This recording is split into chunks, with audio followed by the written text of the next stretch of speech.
माय माऊली नमस्कार. विविध ग्रंथातील एक महान ग्रंथ श्रीमद भागवत कथासार अभिवाचन करत आहे. षष्टकंद भाग 22. मरुद्गणांची उत्पत्ती. श्रुत सौनादिकांना पुढे गोष्ट सांगू लागले. गंगातीरी हरिकथा श्रवण करणाऱ्या परीक्षिताला शुकांनी वृत्रासुराची पूर्वकथा सांगून संपवली.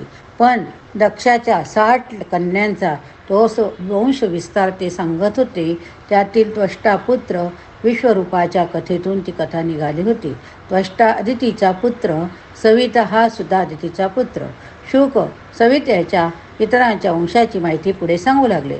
परीक्षिता अदितीपुत्र सविता यांची पत्नी कृष्णी ही होती.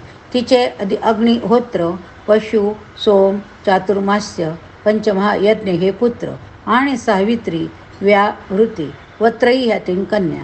अदितीपुत्र भग याची पत्नी सिद्धी, महिमा, विभू, प्रभू हे तिचे 3 पुत्र. आशिष नावाचा कन्या होती. ती कन्या सुशील सुंदर होती. धाता म्हणून अदितीचा तो जो पुत्र होता त्याला त्याच्या 4 स्त्रिया होत्या. कुहू, सिनिवाली, राका, अनुमती अशी त्यांची नावं. त्यांना क्रमाने सायम, दर्श, प्रात, पूर्वनाम असे 4 पुत्र होते. परीक्षित म्हणाला, शुकदेव, ही नावे कालाची परिमाणे दाखविणारी आहेत. भगाच्या पत्त्यांची नावे शक्तिदर्शक आहेत. अदितीचा सर्व अंश अशा तऱ्हेने सृष्टीतील मूर्त अमूर्त विभूतींचा दर्शक आहे. असेच ना मी त्या दृष्टीने हे सगळे श्रवण करीत आहे. शुक म्हणाले, सृष्टीतील सर्व घडामोडी आपल्या लक्षात राहाव्यात म्हणून माणसे, ऋषी, देवता यांची नावे 2 अर्थाची ठेवलेली असतात. धात्याचा धाकटा भाऊ विधाता होय. पुरुष्य नावाचे 5 अग्नी त्याचे पुत्र. त्याच्या पत्नीचे नाव क्रिया असे होते. आता यातही यज्ञ, विज्ञान, विधान, यज्ञक्रिया, पंचाग्नी यांचे स्मरण आलेच. पुढे ऐक. वरुण, मिश्र, इंद्र, वामन हे आणखी 4 अदिती पुत्र. त्यांची वंशावळ ऐक. वरुणाची पत्नी वर्षणी भृगुतीचा पुत्र म्हणून जन्माला आला. वाल्मिकी हे वरुणाचेच पुत्र होते. अगस्त्य, वसिष्ठ हे वरुण, मित्र यांचे उर्वशीच्या दर्शनाने उत्पन्न झालेले पुत्र. मित्र पत्नी रेवतीची उत्सर्ग, अरिष्ट, पिशल हे 3 पुत्र. पुलोम पुत्री सच्ची ही इंद्राची पत्नी. इंद्राचे 3 मुलगे जयंत, ऋषभ, मिळवान, वामन हा विष्णूचा अवतार. त्याचे त्रिविक्रम असे नाव आहे. वामनाची कथा मी पुढे सांगेन. अदितीप्रमाणेच दितीचा अंशही मोठा आहे. कश्यपाला दितीपासून 2 पुत्र झाले. हिरण्याक्ष, हिरण्यकश्यपू. हिरण्याक्षाची कथा मी मागे सांगितलीच. जंबपुत्री कयादू ही हिरण्यकश्यपूला दिली. तिला 4 पुत्र झाले. सल्लाद, अनुल्लाद, लद व प्रल्हाद. सिंहिका नावाची त्यांची बहीण. तिचा विप्रचित्ती नावाच्या दानवासी विवाह झाला. त्यापासून राहू हा जन्माला आला. त्यातील सल्हादाची पत्नी कृती, 5 जना त्यांचा पुत्र. लादपती, धमनी, वातापी, इलवल हे तिचे पुत्र. अनुल्लाद प्रल्हादाची पत्नी सुम्र्या, वाष्कल, महिषासुर असे तिचे 2 पुत्र. प्रल्हादाचा पुत्र विरोचन. विरोचन पत्नी देवी ही होती. तिचा पुत्र बलिपत्नी अशना. बाणासुराची 100 पुत्र त्यांना झाले. तो बाणासूर शंकराच्या गणांचा मुख्य होता. कश्यप व दिती यांना आणखी 49 पुत्र झाले. त्यांची नावं मरुद्गण. त्यांना आणखी काही संताने झालेली नाहीत, पण त्यांना इंद्राने आपल्या समान देवत्व दिले. त्यांचा फार मोठा सन्मान केला. परीक्षित म्हणाला, दैत्य असूनही मरुद्गण देव कसे झाले? मला वाटते ते सगळे ऋषीमंडळी जमले आहे. त्यांना हेच समजायचं वाटते आहे. परीक्षितांचा प्रश्न म्हणजे नवीन गोष्टीचे बीज. शुकदेव हसत हसत म्हणाले, परीक्षिता, कश्यप व दिती यांचे 2 पुत्र विष्णूने मारले.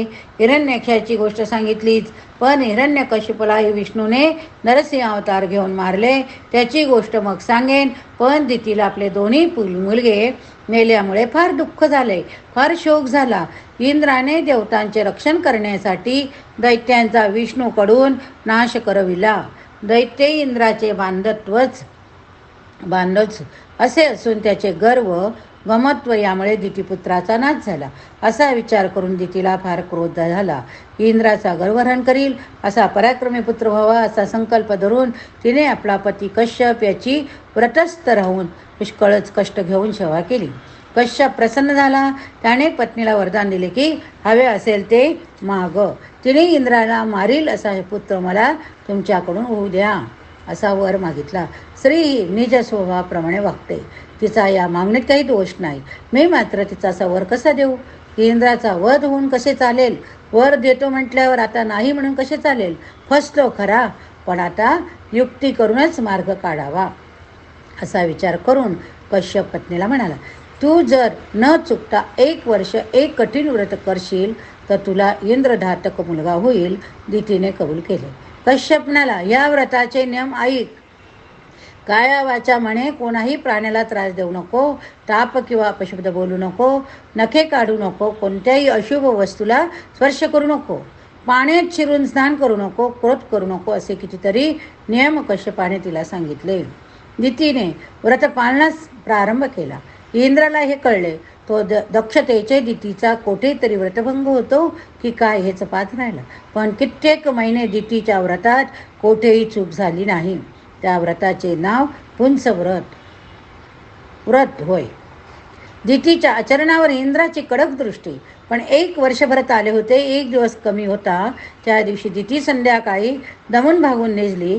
पण तत्पूर्वी तिने मुख प्रक्षालन केले नाही, आचलन केले, नाचमन केले नाही, पाद प्रक्षालन केले नाही. त्यावेळी तिच्या पोटात गर्भ होता. इंद्राने संधी साधून गर्भाचे 7 तुकडे केले. किती तुकडे केले? 7. सूक्ष्म रूपाने त्याने वज्राने आघात केला. पण 7 तुकडे 7 बाळ झाले. पुन्हा प्रत्येकाने त्याने 7 तुकडे केले. 49 बालक कुणीच मेला नाही. इंद्र चकित झाला, लज्जित झाला. 49 बालक त्याच वेळी जन्माला आले. दिती जागी झाली. तिला इंद्र दिसला. त्याच्याजवळच अत्यंत तेजस्वी 49 बालक दिसले. हे कसे काय? मी एकच पुत्र मागितला, मला 49 पुत्र कसे झाले? दितीने इंद्रालाच विचारले. इंद्र म्हणाला, माते तू व्रत का करीत होतीस ते मला कळले. माझ्या स्वार्थ साधण्यासाठीच मी स्वर्ग सोडून येथे आलो. तुला पुत्र होऊ नये म्हणूनच मी प्रयत्न करीत होतो. तुझ्या गर्भाचे मी 7 तुकडे केले, पण तो मेला नाही. पुन्हा व्रजाच्या प्रहराने मी त्या 7 अभ्रकांचे तुकडे केले, ते 49 झाले. तरी प्रत्येक जिवंतच होता. तू पुंसवन व्रताने विष्णूची आराधना केलीस, त्यामुळे व्रजाचाही तुझ्या गर्भावर परिणाम झाला नाही. विष्णू तारील त्याला कोण मारील? मी मूर्ख म्हणून हे काय काम केले? तुझे 49 पुत्र आहेत. प्रथम जेव्हा मी तुझ्या गर्भावर प्रहार करायला गेलो तेव्हा तो रडू लागला. मी त्याला म्हटले, मा रोधी रडू नको. त्या मुलाचे नाव मरुद्गण असेच आता होईल. त्यांना मी सत्यलोकापासून भूलोकापर्यंत 49 सूक्ष्म लोकांचे अधिपत्य देतो. ते देव म्हणूनच सृष्टीमध्ये राहतील. त्यांना वेदातील ऋचांचा आहुतीचा मान मिळेल. त्यांना मजसमान मान मिळेल.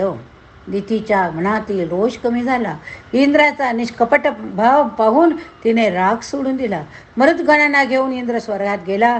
शुकांनी एवढी गोष्ट सांगितल्यावर परीक्षिताने त्यांना पुंसवन व्रताची माहिती विचारली.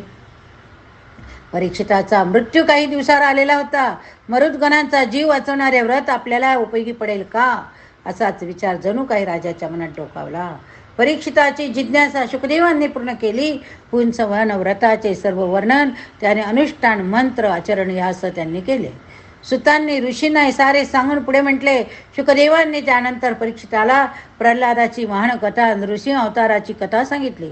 आता सायं समय झाला आहे. भगवान सूर्यनारायण पश्चिमेला भेटायला आहे. संध्या वंदन करण्याची वेळ टळून चालली आहे. हरि ओम हरि ओम हरि ओम. आता उद्या सुप्रभाती आनंददायक प्रल्हाद कथा सांगेन. शौनक म्हणाले, रोमर्षणाच्या पुत्रा सुता, मैत्रेय विदुर संवादाच्या प्रसंगातच प्रल्हादाच्या गोष्टीचा उल्लेख झाला होता. जय विजय हे विष्णूचे द्वारपाल सनत कुमाराच्या शापाने हिरण्याक्ष हिरण्यकशिपू म्हणून दितीचे पुत्र झाले.